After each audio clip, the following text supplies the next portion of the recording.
अभिवादन स्वीकार कीजिए ब्रजेश मिश्रा का और आप देखना शुरू कर चुके हैं द डिबेट। बहनों भाइयों, भारतीय जनता पार्टी ने सामाजिक समीकरण सोशल इंजीनियरिंग की एक बहुत बड़ी मिसाल प्रस्तुत की है छत्तीसगढ़, मध्य प्रदेश और राजस्थान में। जातियों की ऐसी कड़ी जोड़ी है जो इंडिया ब्लॉक के लिए आने वाले चुनाव में एक और मुश्किल उत्पन्न करने वाली है। चुनाव भले ही मोदी के नाम पर जीते हों, चुनाव भले ही केंद्र ने अपने दम पर लड़ा हो, चुनाव भले ही भारतीय जनता पार्टी ने स्वीप कर लिया हो, लेकिन सामाजिक समीकरण सत्ता की हिस्सेदारी में बड़े अनोखे ढंग से रचे गए हैं और इनको देखने समझने की आवश्यकता है, क्योंकि राजनीति में जो होता है उससे अधिक दिखाया जाता है और जो दिखाया जाता है चुनाव उसी पर लड़ा जाता है। अब जब 4-5 महीने के बाद देश के चुनाव होने जा रहे हैं, तो क्या ये टीम सोशल इंजीनियरिंग जो की गई है करिश्मा करेगी? आज डिबेट इसी विषय पर होने वाली है। बहनों भाइयों, भारतीय जनता पार्टी ने छत्तीसगढ़, मध्य प्रदेश और राजस्थान में क्या किया, इसका व्यापक अध्ययन करिए। मैं हमेशा ही कहता हूं कि बीजेपी अगर जीत रही है तो उसके पीछे कुछ कारण हैं और उनकी कारणों की को विपक्ष को भी समीक्षा करनी चाहिए। मीडिया वर्ग होने के नाते हमें भी अध्ययन करना चाहिए कि किस राजनीतिक कदम का, किस सोशल इंजीनियरिंग का क्या इम्पैक्ट पड़ने वाला है। और ऐसा नहीं कि सोशल इंजीनियरिंग बीजेपी ही पहली बार कर रही है, इसके पहले भी कई पार्टियों ने सोशल इंजीनियरिंग की और करिश्मे किए। बात शुरू करते हैं छत्तीसगढ़ से। छत्तीसगढ़ में बीजेपी ने क्या किया? मोदी के नाम पर चुनाव जीते, बीजेपी के नाम पर चुनाव जीते और चीफ मिनिस्टर किसको बनाया? आदिवासी कम्युनिटी से। और 2 डिप्टी सीएम बनाए, एक ओबीसी से, एक ब्राह्मण कम्युनिटी से। और स्पीकर किसको बनाया? राजपूत समाज से रमन सिंह को। आदिवासी, ओबीसी, ब्राह्मण, ठाकुर, छत्तीसगढ़। चलिए मध्य प्रदेश। मुख्यमंत्री ओबीसी कम्युनिटी, उप मुख्यमंत्री शेड्यूल्ड कास्ट कम्युनिटी, दूसरे डिप्टी चीफ मिनिस्टर ब्राह्मण और वहां स्पीकर नरेंद्र तोमर, ठाकुर, मध्य प्रदेश। अब चलिए राजस्थान। भजन लाल शर्मा, ब्राह्मण, पहली बार के एमएलए, कोई राजनीतिक इतिहास नहीं, राजनीति में पार्टी ही गॉडफादर, चीफ मिनिस्टर, पहली बार के एमएलए, चीफ मिनिस्टर। कहाँ के? राजस्थान, सूरमाओं का प्रदेश। 25 साल से जहां की राजनीति ने गहलोत और सिंधिया के सिवा कुछ देखा ही ना हो, गहलोत और राजे के सिवा, आज वहां किसकी हुकूमत आ गई है? भजन लाल शर्मा की। 25 साल जो बच्चे थे वो जवान होकर बुढ़ापे की तरफ बढ़ गए और जो जवान थे वो बुढ़ा गए, लेकिन राज इन्हीं दोनों का था। 3 बार अशोक गहलोत यानी 15 साल और 10 साल वसुंधरा राजे सिंधिया। 25 साल इन दोनों ने मिलकर राजस्थान में हुकूमत की। सारा कल्चर ही वहां का पॉलिटिकल और ब्यूरोक्रेसी का सब कुछ इन्हीं के अनुरूप ढला हुआ है, गहलोत और राजे के। वहां मुख्यमंत्री ब्राह्मण कम्युनिटी का, डिप्टी चीफ मिनिस्टर एक शेड्यूल्ड कास्ट कम्युनिटी से, सेकंड डिप्टी चीफ मिनिस्टर दिया कुमारी ठाकुर, राजघराना, और राजघराने से ही राजे भी हैं, एक वहां काट मिल गई। स्पीकर किसको बनाया? सिंधी व्यापारी कम्युनिटी से। तो 4 पदों पर बीजेपी ने काम किया। सीएम, 2 डिप्टी सीएम हर जगह लगाए, एक स्पीकर लगाया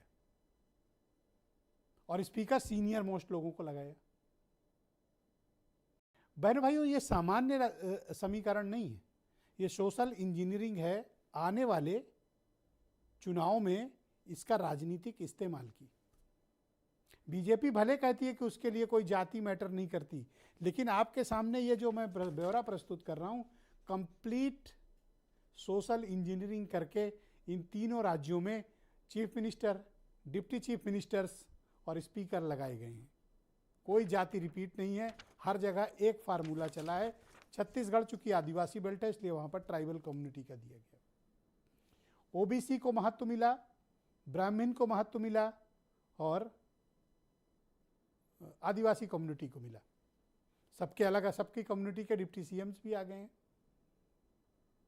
इस सामाजिक समीकरण से बीजेपी अब उत्तर प्रदेश और बिहार, जो उसके लिए चैलेंजिंग स्टेट्स हैं, उनको कैसे हैंडल करेगी। मोहन यादव को चीफ मिनिस्टर बनाया है मध्य प्रदेश में, लेकिन उसकी गूंज कहां सुनाई दे रही है? उत्तर प्रदेश में। जब से मोहन यादव का सिलेक्शन हुआ है चीफ मिनिस्टर के पद के लिए, मध्य प्रदेश से ज्यादा तो उत्तर प्रदेश और बिहार में हाहाकार है। अपोजिशन के लीडर्स यहां दोनों राज्यों में, और वहां तो खैर सत्ता में है बिहार में तेजस्वी यादव, समाजवादी पार्टी वो महसूस कर रही है उस दबाव को जो बीजेपी ने भोपाल से उसके समक्ष प्रस्तुत किया है। क्या इन सब सामाजिक समीकरणों के सहारे भारतीय जनता पार्टी विपक्ष के जातीय जनगणना, जाति के इक्वेशंस, ओबीसी कम्युनिटी की गोलबंदी और इंडिया ब्लॉक के प्रेशर को रिलीज कर दिया है? आज डिबेट का विषय यही है और इस बारे में खुली और विस्तार पूर्वक हम चर्चा करने वाले हैं कि आने वाले वक्त में इसका पॉलिटिकल इम्पैक्ट विशेष तौर पर उत्तर प्रदेश में क्या होगा और बिहार में भी इसका इम्पैक्ट को हम असेस करेंगे, क्योंकि ये जो सधी हुई चाल चली है बीजेपी ने, ये कोई मामूली नहीं है, ये एक असामान्य है और ये असाधारण है। इंडिया ब्लॉक के लिए आने वाले समय में ये मुश्किलें उत्पन्न कर सकती है। आप कुछ बयान सुन लें, फिर आज की डिबेट को हम आगे बढ़ाएंगे। श्रीमती वसुंधरा राजे के द्वारा श्री भजन लाल शर्मा का नाम प्रस्तावित किया गया और सर्वसम्मत से सभी ने इनका समर्थन किया है और इसके अतिरिक्त पूरे सदन ने श्री भजन लाल जी शर्मा के नाम का समर्थन हुआ। इसलिए मैंने घोषणा की कि श्री भजन लाल जी शर्मा राजस्थान भारतीय जनता पार्टी विधायक दल के सर्वसम्मत नेता निर्वाचित हुए और मैं आश्वस्त हूं कि श्री भजन लाल जी शर्मा के नेतृत्व में यह राजस्थान तेजी के साथ प्रगति के पथ पर आगे बढ़ेगा।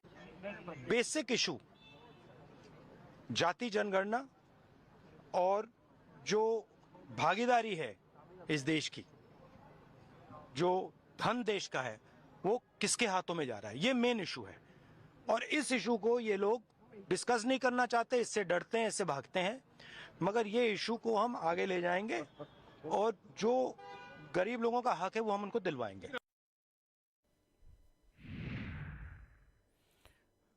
तो आज की डिबेट को बहनों भाइयों आगे बढ़ाते हैं। मेरे साथ हीरो वाजपेयी हैं, भारतीय जनता पार्टी के प्रवक्ता, मनीष हिंदवी कांग्रेस के प्रवक्ता हैं, दीपक रंजन समाजवादी पार्टी से हैं, वीरेंद्र सिंह राठौर जी हमारे साथ जयपुर से जुड़ रहे हैं, जाने माने राजनीतिक मामलों के पत्रकार और पॉलिटिकल एक्सपर्ट हैं, प्रदीप तिवारी जी सीनियर जर्नलिस्ट हैं और मेरे साथ कई डिबेट का हिस्सा रह चुके हैं, वरिष्ठ पत्रकार हैं और मुझे भोपाल से ज्वाइन कर रहे हैं। इन्होंने कई बार ये कहा था कि बीजेपी लौट रही है।